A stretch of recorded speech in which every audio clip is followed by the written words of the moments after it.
और हुआ भी यही कथा प्रसिद्ध है।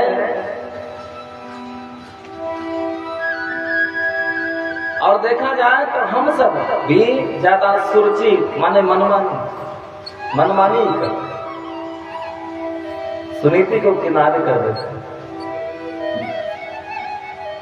महाराज उत्तानपाद के कुछ समय तक कोई पुत्र पुत्री नहीं हुई तो राजा महाराजा थे एक विवाह और कर जिसका नाम था सुनीति। सुनीति जैसे महल में पहुंची कहा ये कौन है? कहा ये हमारी बड़ी रानी है। कहा ये रहेंगी तो मैं नहीं रहने वाली, इनको घर से बाहर करो। तो राजा महाराजा थे कहीं महल से बाहर तो दूसरा महल बनवा दिया, वहां रहे। पर संयोग से कभी कभी राजा उत्तानपाद जाया करते थे सुनीति के पास में। भगवान की इच्छा तो बड़ी विचित्र है। सुनीति से एक बालक ने जन्म लिया जिसका नाम पड़ा ध्रुव। ध्रुव जब धीरे धीरे बड़ा हुआ तो अपनी माँ से पूछने लगा कि हम लोग यहाँ क्यों रहते हैं। इसने सारी बात बताई। कहा पिताजी से मिलने हम भी जाएंगे। नन्हा सा बालक ध्रुव 5 वर्ष की अवस्था है। अपने पिता से मिलने के लिए एक बार वो राजमहल में गया। महाराज उत्तानपाद सिंहासनारूढ़ थे। मोह बस जिज्ञासा बस पिता के गोदी में बैठने के लिए सिंहासन की ओर बढ़ चला। सिंहासन पर चढ़ गया। महाराज उत्तानपाद तो जानते हैं कि हमारा अपना पुत्र है, गोदी में बैठा लिया।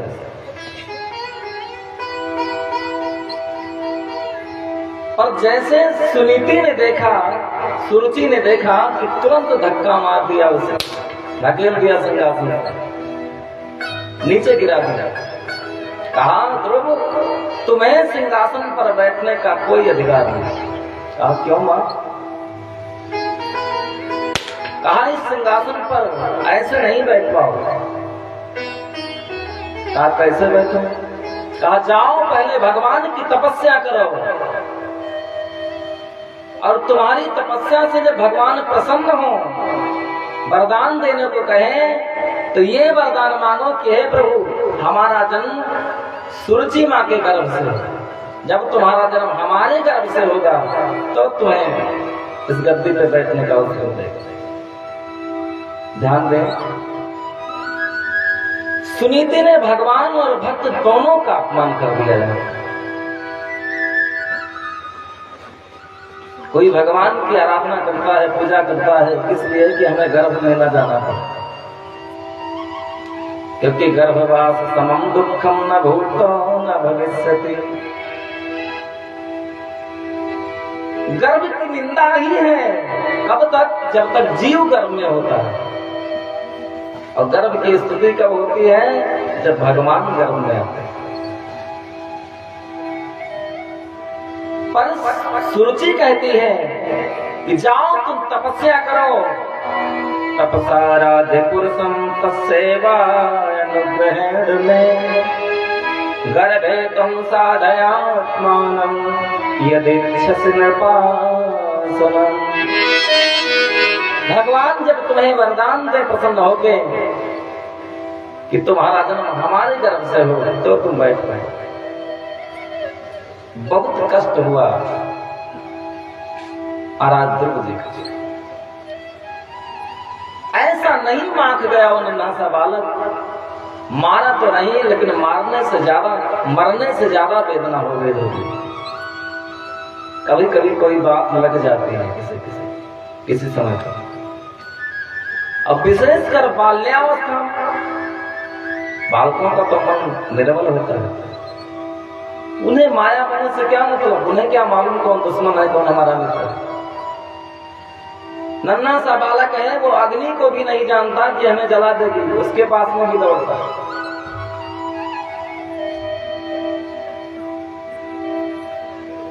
आंसू बहाते हुए रोते हुए ध्रुव जी महाराज अपनी माँ के पास में पहुंचे, सुनीति के पास।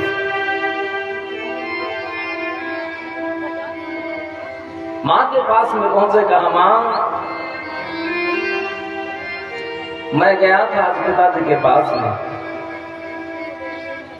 और सुरुचि माँ ने धक्का मार के भगा दिया। अरे मुझे भगा दिया तो भी ठीक है, उसने तुम्हें भी गाली दी, कहा तू अभागिन का बेटा।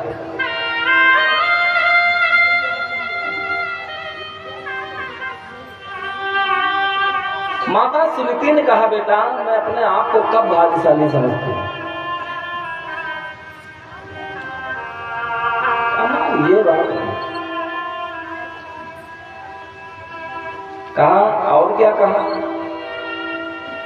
तो कहा सुरुचि माँ ने कहा कि जाओ पहले भगवान की तपस्या करो, आराधना करो, तो तुम्हें हमारे यहाँ बैठने का अवसर मिलेगा। सुनीति माँ ने कहा बेटा तो क्या गलत कहा, अरे तू पिता की गोदी में बैठने के लिए परेशान था और उसने तो तुम्हें परम पिता की गोदी में बैठने के लिए बता दिया। तुम्हें जरूर तपस्या करना चाहिए और कल नहीं आज ही तपस्या करने जाना चाहिए।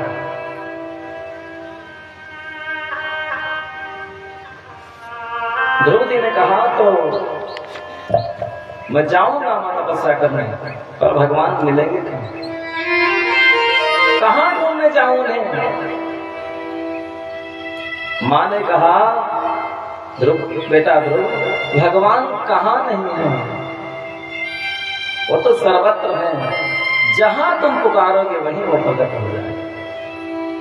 हरि व्यापक सर्वत्र समाना, हरि व्यापक सर्वत्र समाना, हरि व्यापक सर्वत्र समाना, प्रेम से प्रगट होहि मैं जाना, प्रेम से प्रगट होहि मैं जाना, हरि व्यापक सर्वत्र समाना, हरि व्यापक सर्वत्र समाना। अरे बेटा वो तो कण कण में विराजमान है, भगवान कहाँ नहीं है। आज सीधे निकलो वन की ओर और एकांत में बैठकर भगवान का भजन करो। पर भक्त जब भगवान की ओर अग्रसर होता है तो उसे कोई सत्मार्ग सन्मार्ग दिखाने वाला अवश्य मिले। मिले कौन? श्री नारद जी। और लिखा है बिनु हरि कृपा मिले नहीं संत। नारद जी ने देखा कि धन्य है क्षत्रिय कुमार 5 वर्ष की अवस्था में भगवान की प्राप्ति के लिए निकल गए। तो लाओ कर परीक्षा लेके देखें कच्चा है कि पक्का। तो समझाने लगे बेटा तो जिस मार्ग पर चल पड़ा है वो बहुत कठिन मार्ग है और कोई गारंटी है कि भगवान मिल ही जाएंगे। अरे वन में पर्वत की कंदराओं में हजारों लाखों वर्षों से महात्मा लोग भगवान की आराधना कर रहे हैं, जीवन बीत जाता है नहीं।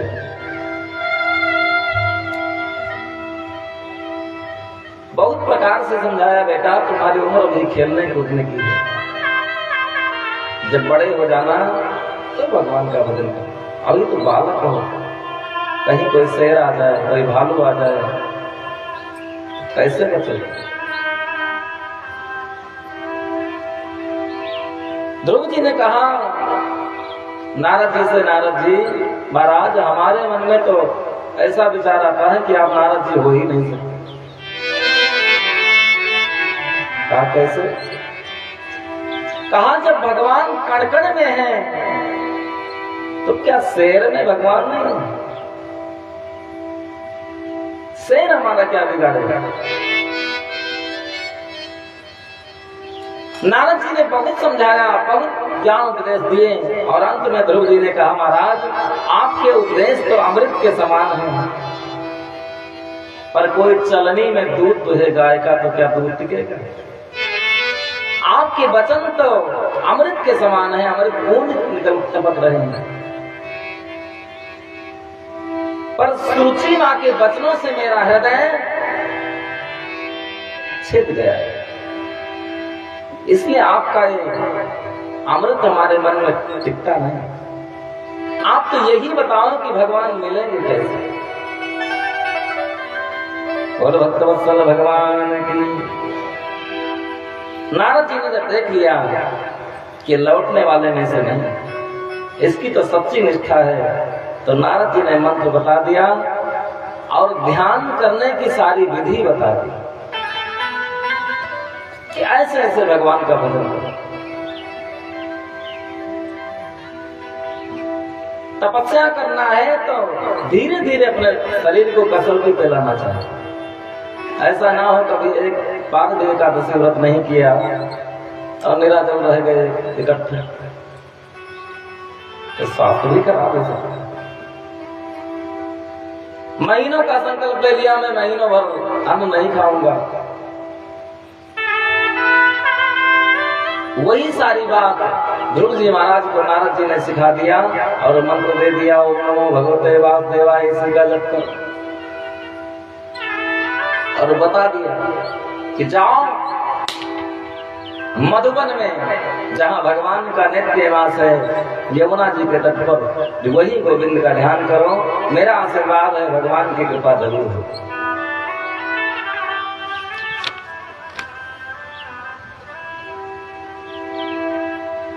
और ध्रुव जी महाराज नारद जी के बताए अनुसार सीधे पहुंचे मधुबन में। मां यमुना में सुंदर स्नान किया। स्नान करने के उपरांत उसी मंत्र का जप प्रारंभ कर। कौन सा मंत्र?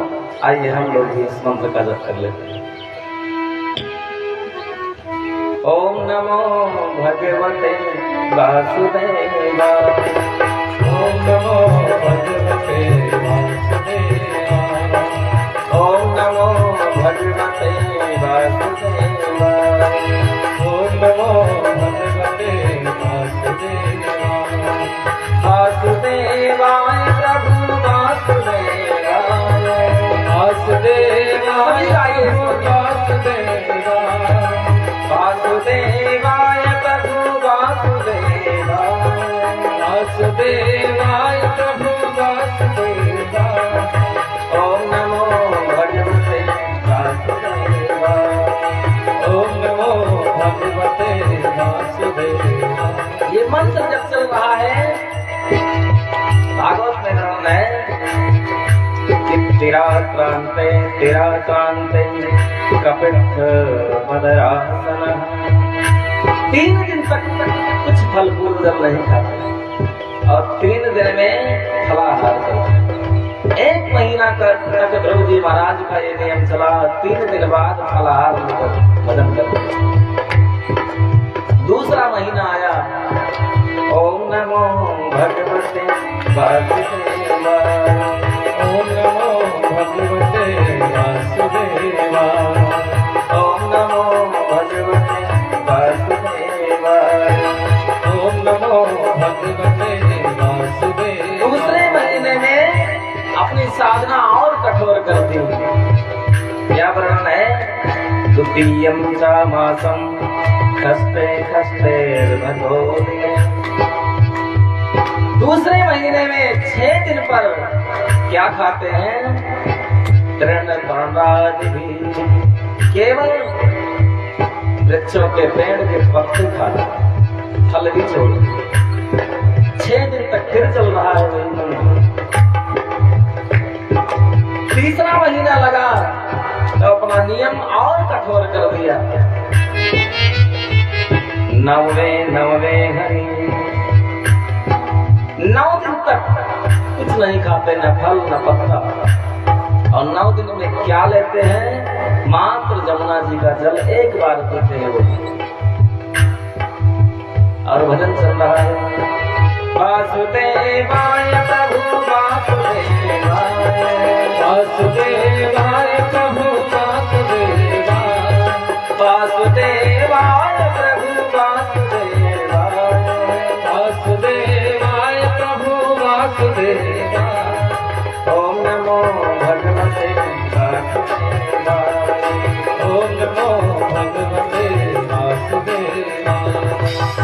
जब चौथा महीना लगा तो फलाहार भी त्याग दिया, पत्ते भी त्याग दिए, जमुना जी का जल भी त्याग दिया। ऐसा वर्णन है भागवत में।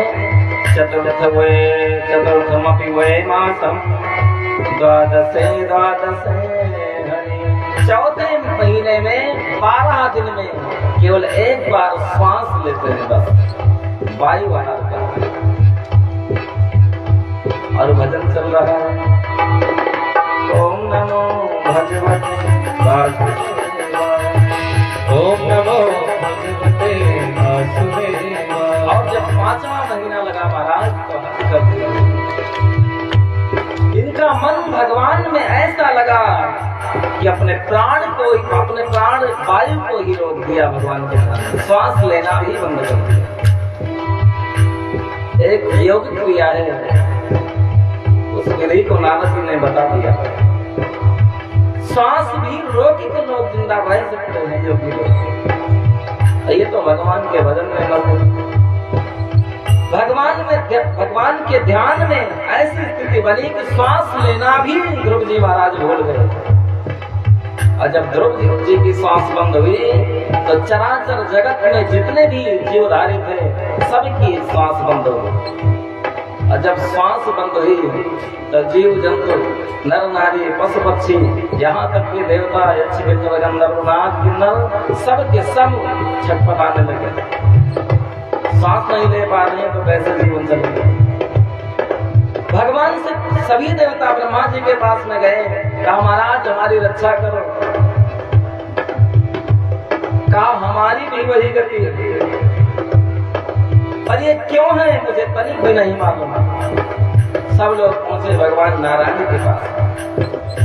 सभी देवता हाथ जोड़कर एक साथ प्रार्थना करते हैं, भगवान नैवं विदामो भगवन् प्राणरोधम् चराचरस्याखिल सत्त्वधाम्नः विधिनो विधेहि तन्नो व्रजनात् विमोक्षम् प्राप्ता वयं त्वां शरणं शरण्यम्। हे प्रभु हमारी रक्षा करिए। कहा किससे? कहा यही तो नहीं मालूम किससे, पर हम लोग श्वास नहीं ले पा रहे हैं और ये किस कारण है हम नहीं जानते। भगवान ने देवताओं से कहा, देवताओं चिंता न करें आपसे, हमारा एक नन्हा सा भक्त है, वो हमारे ध्यान में इतना तल्लीन है, उसने अपनी सांस रोक ली है, इसी नाते सारे संसार की सांस रुक गई। मैं जल्दी जाता हूं उसे दर्शन देने। पर व्यास जी महाराज क्या लिखते हैं, भगवान आज ध्रुव जी को दर्शन देने नहीं जा रहे हैं, अब तो भगवान ध्रुव जी का दर्शन करने जा रहे हैं, ऐसा भागवत में वर्णन है। मधुर वनम वृत्तेच्छया दृष्टुम इच्छा वृत्तेच्छया। भगवान ध्रुव जी का दर्शन करने के लिए जा रहे हैं, बड़े आतुर हैं। आज पहुंचे भगवान ध्रुव जी के पास में, देखा आंख बंद किए, ओम नमः शिवाय, ओम नमो भगवते जब चल रहा है। भगवान सामने खड़े हैं पर वो आंख ही नहीं खोल रहा, कारण कि ध्रुव जी के भीतर तो भगवान ने ध्रुव जी के हृदय में जो भगवान का रूप प्रकट था उसे हटा दिया, और जैसे ध्रुव जी का ध्यान से भगवान की छवि हटी, ये हड़बड़ा कर आंख खोले तो सामने देखा शंख चक्र गदा पद्म धारण किए हुए।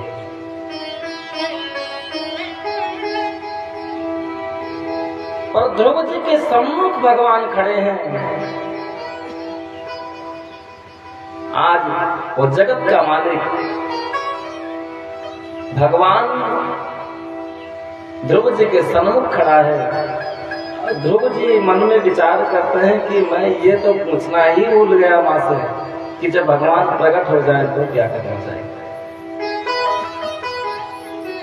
पूजा करूं तो करूं कैसे, आता जाता कुछ है नहीं, ज्ञान कुछ है नहीं, मंत्र कोई आता नहीं। तो संतों का ऐसा मत है कि ध्रुव जी मुस्कुरा पड़े, भगवान मुस्कुरा पड़े, और भगवान मुस्कुरा पड़े तो ध्रुव जी भी हंसने लगे। सुखदेव जी महाराज ये कथा परीक्षित को सुना रहे हैं। सुखदेव जी महाराज भी मुस्कुरा पड़े और परीक्षित आदि जितने भी समाज थे सब के सब हंसने लगे। प्रश्न उठा कि महाराज भगवान मुस्कुराए,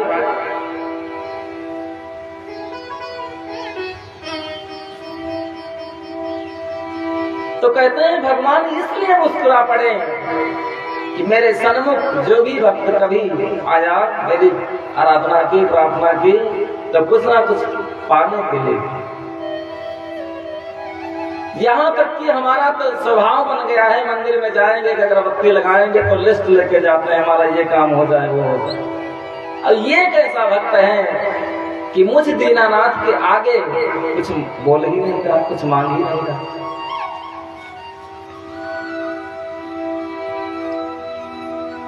बड़ी विचित्र घटना थी वहां पर भगवान को तो कृपा करना है। भगवान ने क्या किया, हमारे सदगुरुदेव भगवान परम पूज्य श्री रघुनाथ दास जी महाराज के मुख से हमने सुना कि भगवान के मन में शायद ऐसा भाव आया कि इतना सुंदर बालक है, इसे हमें गोदी में लेकर चुम्बन करना चाहिए, दुलार करना चाहिए। ऐसी मन में भगवान के भावना जगी। पर वो जगत का मालिक कैसे संसारी बालक को गोदी में ले, कुछ अपना बड़प्पन भी निभाना है। पर इनके मन में ऐसा भाव जगा कि रह भी नहीं पा रहे, तो क्या काम किया, पस परस बालम कृपया कपोले, अपने दिव्य शंख को भगवान ने ध्रुव जी के गाल से स्पर्श करा दिया। मानो मुंह से ना सही, शंख से ही ध्रुव जी के गाल का चुम्बन कर लिए भगवान।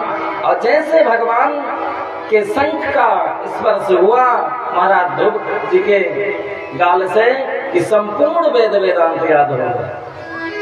अब बड़ी दिव्य स्तुति करने लगे ध्रुव जी महाराज। बोल भक्तवत्सल भगवान की। मूकं करोति वाचालं पंगुं लंघयते गिरिं। गोसाई बाबा भी इस श्लोक का ट्रांसलेशन करते हैं कि मूक होय वाचाल पंगु चढ़े गिरवर गहन। एक संत ने ऐसा कहा कि क्या भगवान भक्त को वाचाल बनाते हैं? वाचाल का तो ये भी मतलब होता है उठपटांग बकने वाला।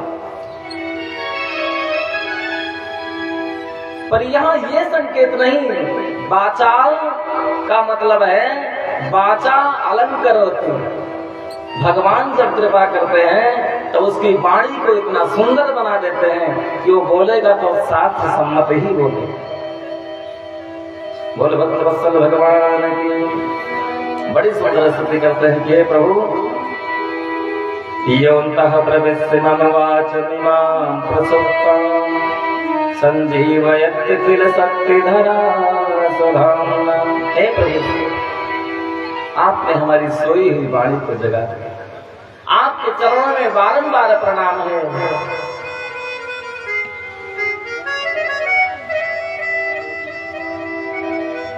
ध्रुव जी महाराज कहते हैं जो आपको पाकर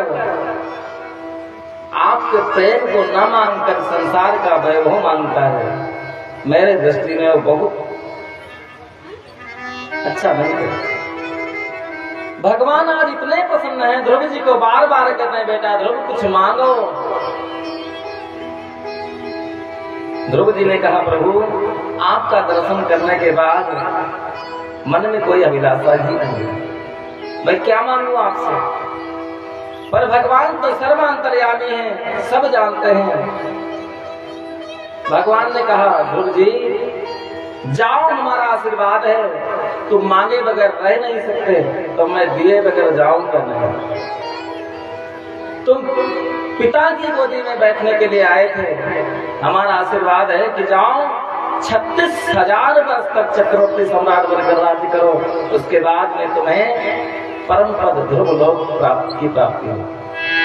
बोल भक्तवत्सल भगवान की। भगवान आशीर्वाद देकर अंतर ध्यान हो गए।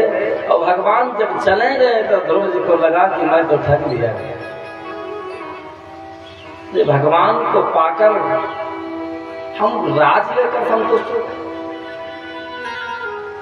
करते क्या, भगवान की आज्ञा से उद्धार करके अपने नगर की ओर प्रस्थान किए। तो क्या घटना घटी कि जो सुरुचि माँ ने धक्का मारकर ध्रुव जी को भगा दिया था पिता की गोदी में बैठने के लिए, आज आरती की थाल से आकर सबसे आगे खड़ी थी स्वागत के। गोस्वामी बाबा भी कहते हैं कि जा पर कृपा राम करो, जा पर कृपा राम करो, पर कृपा करे सब कोई, पर कृपा करे सब कोई, जा पर कृपा राम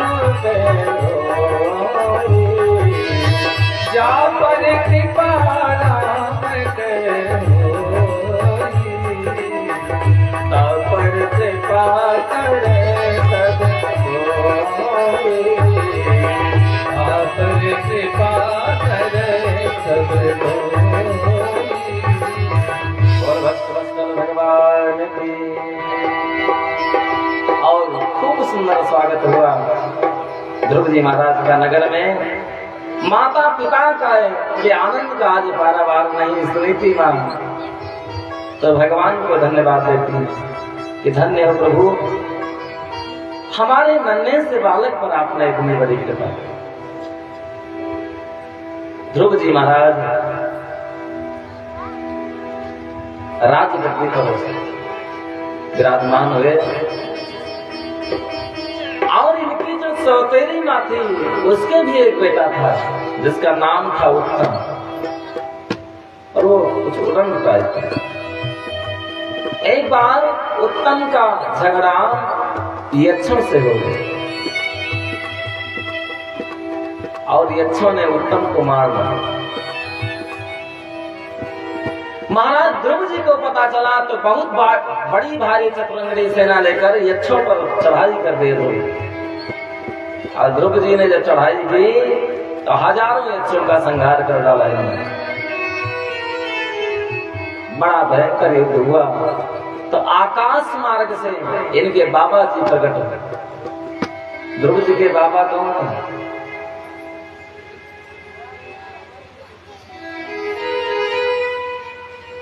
हमें लगता है कि ध्यान से सुने नहीं है।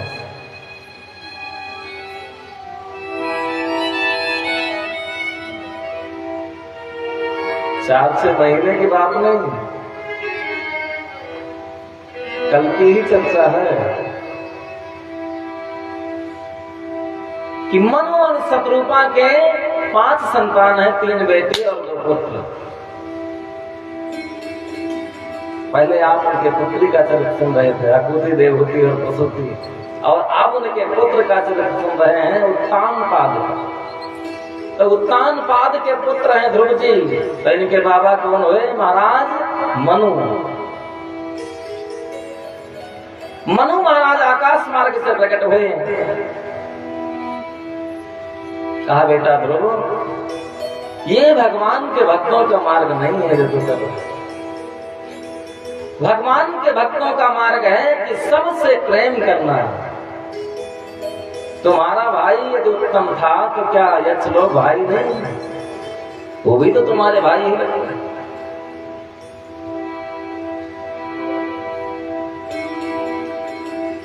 कहने का भाव कि भगवान मिल जाए तो उतना महत्व का बात नहीं है, सत्संग मिल जाए ये महत्व की बात। ध्रुव जी महाराज को भगवान का दर्शन तो हुआ पर सत्संग नहीं मिला था। आज उन्हें सत्संगी भी प्राप्त हो गया महाराज मनु के द्वारा। तो तुरंत गए महाराज ध्रुव जी, कुबेर जी से माफी मांगे कि महाराज गलती हो गई, क्षमा करें। धीरे धीरे 36,000 वर्ष बीता है। और जब 36,000 वर्ष पूर्ण हुए तो स्वर्गलोक से ध्रुव जी को ले जाने के लिए दिव्य विमान आ गए। भगवान के पार्षद विमान लेकर पहुंच गए। इतने में आ गए कौन? मृत्यु देवता। मृत्यु देवता भगवान के पार्षदों से बोले कि ये मृत्यु लोक है, यहाँ जो भी आता है तो मुझे स्वीकार करके ही जाता है। पहले मरना पड़ेगा, मुझे स्वीकार करना पड़ेगा। तो ध्रुव जी महाराज ने भगवान के पार्षदों की ओर इशारा किया कि अब क्या करें? ये खड़े हैं श्रीमान जी मृत्यु देव। तो भगवान के पार्षदों ने इशारा किया कि तनिक इनसे कहो अपना सर झुकावें।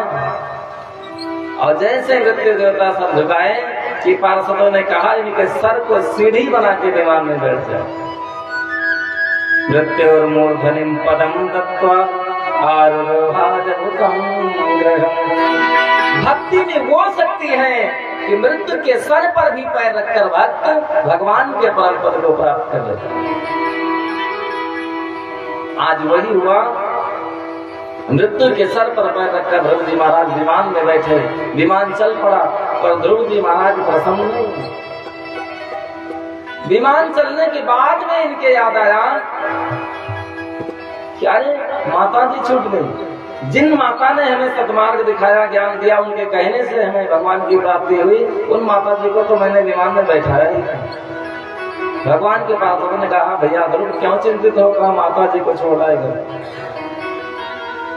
भगवान के पार्षदों ने कहा बेटा जिस कुल में तुम्हारे जैसा भक्त जन्म लेता है, अरे तुम माँ की बात करता है, उस कुल की तो 21 पीढ़ियां कर जाती है। देखो आगे आगे तुम्हारी माता जी का विमान जा रहा है।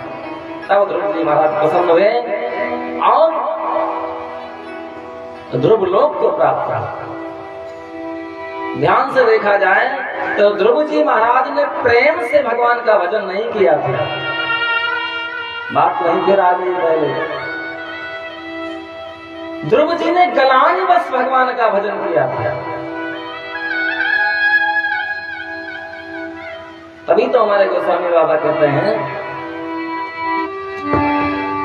ध्रुव सगलानी जपे हरि नाम, ध्रुव सगलानी जपे हरि नाम, ध्रुव सगलानी जपे हरि नाम, ध्रुव सगलानी जपे हरि नाम, पावाय चलय रूपम ठाओ, पावाय चलय रूपम ठाओ, ध्रुव सगलानी, ध्रुव सगलानी, ध्रुव सगलानी जपे हरि नाम। ध्रुव जी ने ग्लानिवश भगवान का नाम जपा और आज भी ध्रुव जी परम पद को विभूषित हो रहे। आज भी उनका नाम लिया जा रहा है। द्वादश भक्तों में इनका भी नाम है। परम भक्त में गिने जाते हैं। भक्ति में वो शक्ति है, राम नाम में वो शक्ति है कि आप राम नाम से जो चाहे वो प्राप्त कर सकते हैं। अरे चाहे नहीं, भगवान क्या दे सकता है और भगवान से हम क्या मांग सकते हैं, विचार करने वाली बात है। भगवान से हम यदि मांगेंगे तो हम कितना मांग सकते हैं, जहां तक हमारी सोच जाए यही है।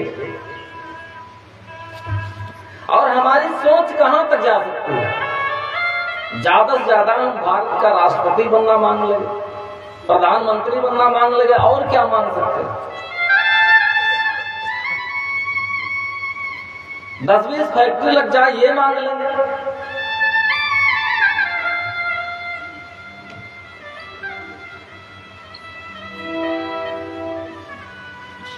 इससे आगे हम मांग ही नहीं सकते।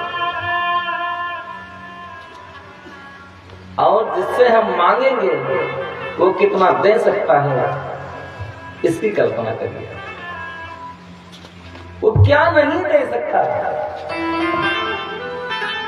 शास्त्रों में तो मांगना ही मना। भगवान के आगे जाओ तो कभी मांगो ना। भगवान से मांग कर भगवान को छोटा ही तो बनाओ। आपके मन में जो भी भाव है भगवान क्या नहीं जानते। भगवान से कहने की कोई आवश्यकता है ही नहीं। शास्त्र तो ये कहता है प्रभु यदि आप हमें देना ही चाहते हैं तो यथा योग्यम तथा कुरु। मैं जिस योग्य हूं आप हमें वही प्रदान करें। और इससे भी यदि ना काम चले तो कम से कम इतना करो कि भगवान से ना मांगो। भगवान से मांगोगे तो पछताना पड़ेगा। भगवान से कितना मांग सकते हो जितना सोच हो।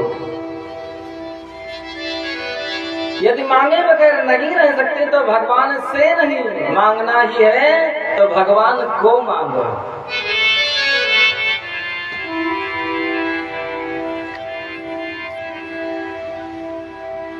कवियों का बड़ा सुंदर भाव है।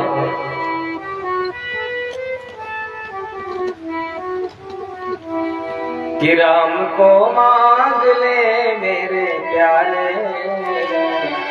उम्र भर का सहारा मिलेगा। राम को मांग ले मेरे प्यारे उम्र भर का सहारा मिलेगा। राम को मांग ले मेरे प्यारे उम्र भर का सहारा मिलेगा। राम को मांग ले मेरे प्यारे उम्र भर का सहारा मिलेगा। उम्र भर का सहारा मिलेगा। सिर्फ इनके चरण में भी तुझको सिर्फ इनके चरण में भी तुझको उम्र भर का गुजारा मिलेगा। सिर्फ इनके चरण में भी तुझको उम्र भर का गुजारा मिलेगा। आज तो कथा के माध्यम से भगवान का जन्म होना है। अभी से यदि नहीं ताली बजानी आती तो सीख लीजिए। जन्म उत्सव में तो खूब बजाना नाचना।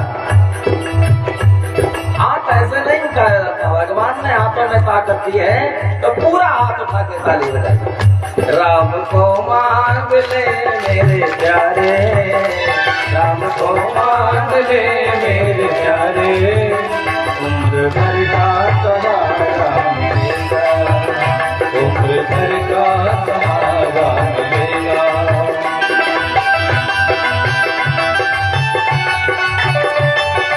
हरि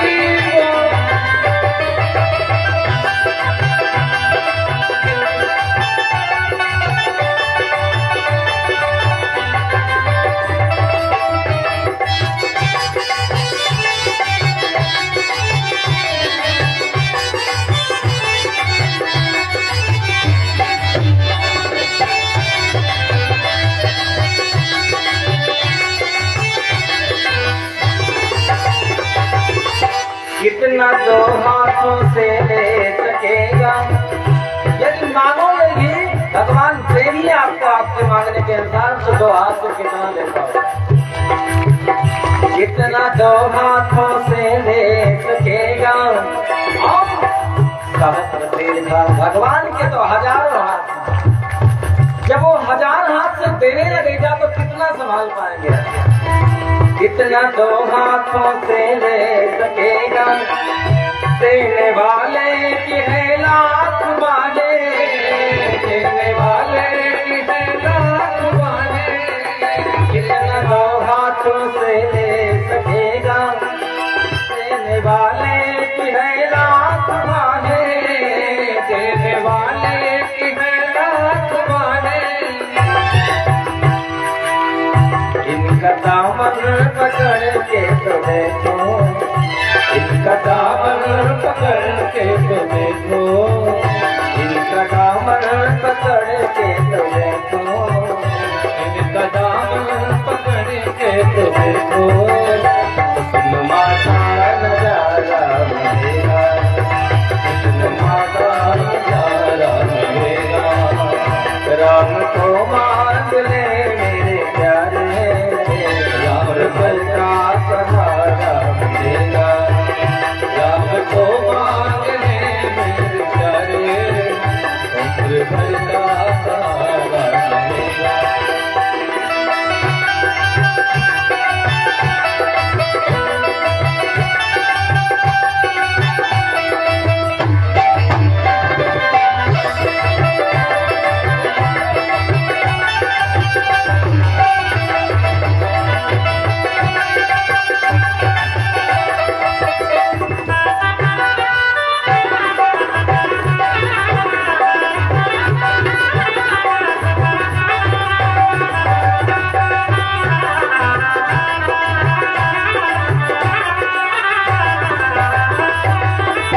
खुद अकेला समझता है तू क्यों, कभी अपने मन में ऐसी भावना न आने दे कि हमारे साथ में भगवान नहीं। तू अकेला समझता है तू क्यों, कण कण में यही तो समाया, कण कण में यही तो समाया। तू अकेला समझता है तू क्यों, कण कण में यही है समाया, कण कण में यही है समाया। दुख में आवाज दे के तो देखो, दुख में आवाज दे के तो देखो, यशोदा का दुलारा मिलेगा। दुख में आवाज दे के तो देखो, यशोदा का दुलारा मिलेगा।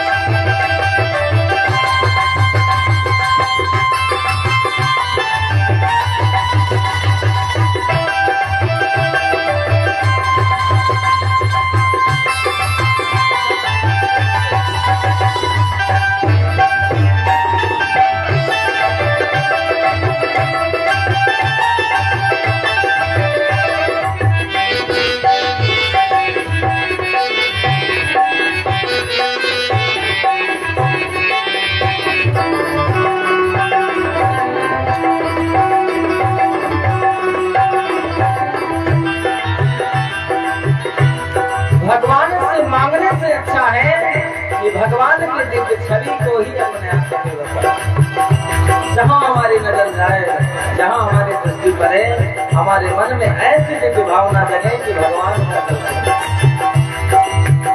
रूप नैनों में इनका बसा लो, रूप नैनों में इनका बसा लो, रूप नैनों में इनका बसा लो, रूप नैनों में इनका बसा लो। नाम लेते नाम ले चलो, फिरते चलते, नाम लेते चलो चलते फिरते। चाहे तूफान हो या फिर कमर हो, चाहे तूफान फिर या भंवर हो, चाहे तूफान हो या फिर भंवर हो, हर सफर में किनारा मिलेगा।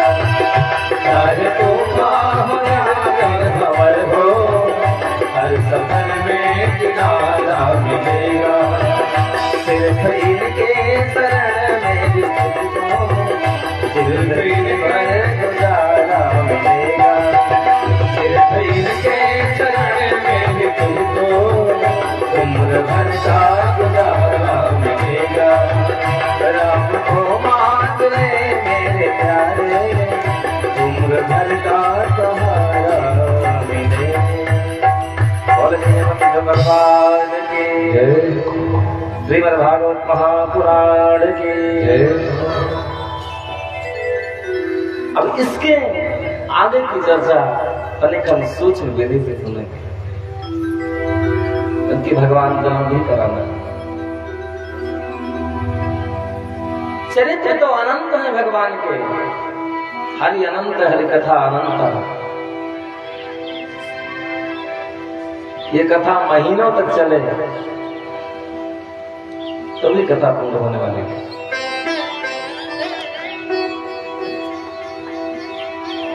पर कुछ प्रसंगों का विस्तार करके और कुछ प्रसंगों को प्रणाम करते हुए आगे बढ़े। महाराज ध्रुव जी के वंश में इनका विवाह हुआ। भ्रमी और लीला इनकी पत्नी का नाम है, और इनके वंश थोड़ा आगे बढ़ा। इन्हीं के वंश में महाराज अंग का जन्म हुआ।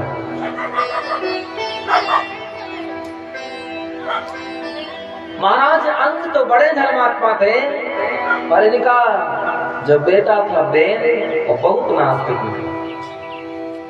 बेन जब राजा बना तो इसने घोषित कर दिया कि भजन करना है तो वेराय नमः, हमारा भजन करो।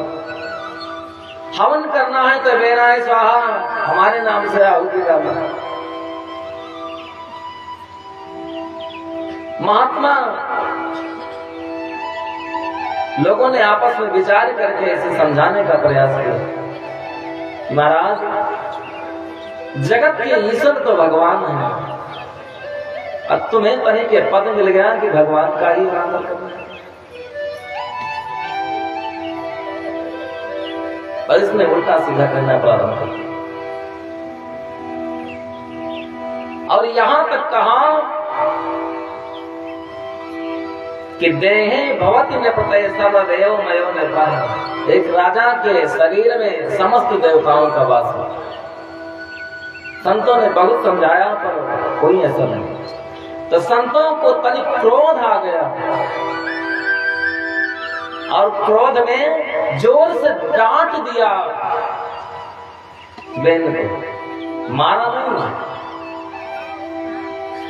न श्राप दिया, खाली डांट दिया कसके संतों में। क्या रे मूर्ख, तू भगवान का नाम बनेगा, तू भगवान बनेगा। और जैसे क्रोध भरी दृष्टि से, क्रोध भरे विचार से संतों ने डांटा कि बेन धरती पर गिरा, उसका प्राणांत हो गया। अब महात्मा परेशान कि अब राजा किसको बनाए। महात्माओं को राजपाट से क्या मतलब?